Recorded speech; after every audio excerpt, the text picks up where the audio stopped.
kako so zbrani navijači pod mariborskim Pohorjem navijali tik preden je Tina Maze osvojila že drugo srebrno medaljo na letošnjih zimskih olimpijskih igrah.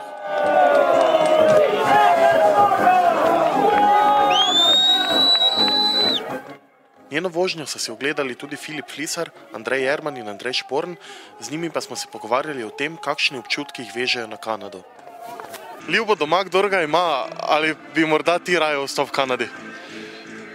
Ja, glede na zadnjih 18 dni, ki sem jih bil tam, bi lahko še komot potegnil kaki mesec, dva ali pa leto, dve komot. Ampak vseeno, vrniti se domov je zelo lepo. Kako dolgo že nisi spal, slišali smo, da kar nekaj časa?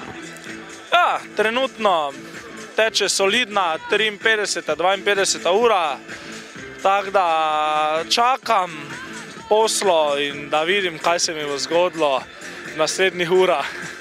Kaj bi lahko rekel o odnosu medijev in koncev tudi sponzorjev do tvojega športa? Ja, glede na to, da je ta šport dokaj nov, dokaj svež, ne toliko poznan, je tudi na nek način logično, da so sponzorji malo zadržani, da je vse skupaj še malo tak v zraku, če lahko rečem, ampak mislim, da so bile te olimpijske igre krasna promocija za sam šport in da se tudi lahko vidi, da ski cross ni res ta neki freestyle, da mi ne delamo, se ne zafrkavamo, ampak da je to resno delo in mislim, da se bo zdaj stvar malo spremenila.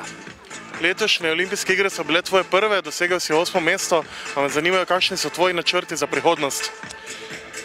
Ja, moji načrti za prihodnost so vsekakor trenirani na polno. Zdaj, glede na to, da sem tukaj v ski crossu komaj drugo leto in da so moji treningi še bili na dosti slabšem nivoju, kot bi lahko bili zaradi finančnega stanja, mislim, da ni nobenega dvoma, da lahko dosežem zelo dobre rezultate z boljšim treningom in to bom delal, to imam namen narediti in to bom tudi dosegal. Kaj zanimivega si prinesel domov iz Kanade, kak spominček? Ja, kupil sem si laptop pa dvojne čevlje.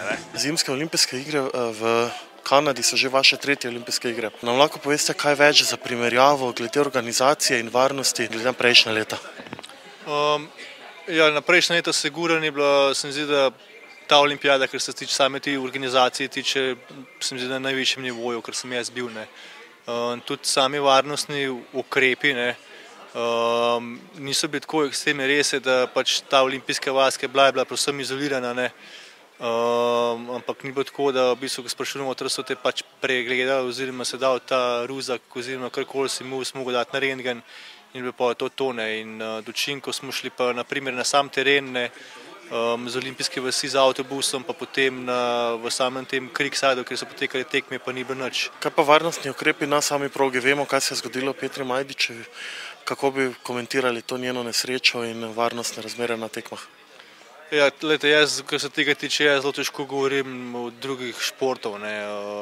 Sigurno je, da take zadeve, ki so sigurno mogle biti zavarovane, kakorkoli je. Čim to, kar je bilo pri nam, pa mislim, da je bilo povsem na nivoju tekem svetovnega pokala, če ne še mogoče kakšno stopničko više. Kaj pa sicer je olimpijada priložnost za nova poznanstva, ali ste to v bistvu sami enaki ljudje kot na svetovnih prvenstvih, enaki športniki? Ja, sigurno vsaj te, ki smo bili pač iz teh razvitih alpskih držav, oziroma držav, ki so razvite v alpskem smučanju, so vsi eni in isti. Tako da se vsi, med temi se vsi poznamo.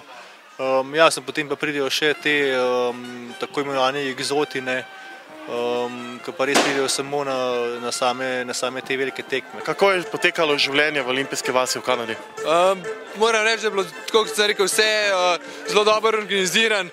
Bilo je mirno tudi, pač te kontrole in vse je bilo, da ni bilo nekega zunanjega vpliva, smo se športniki res lahko pripravili na same tekme.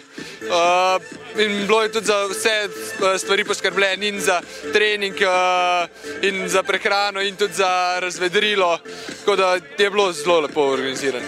Da si že omenil razvedrilo, koliko je bilo na voljo časa za druženje, za spoznavanje novih ljudi? Ja, v bistvu bolj tako, kakšni pozni popoldnevi ali pa tam čas okrog večerje smo se dobivali ali v šotoru, kjer je bila prehrana, ali pa neki tudi na biljardu, ki smo ga imeli tam in pa na miznem fuzbalu.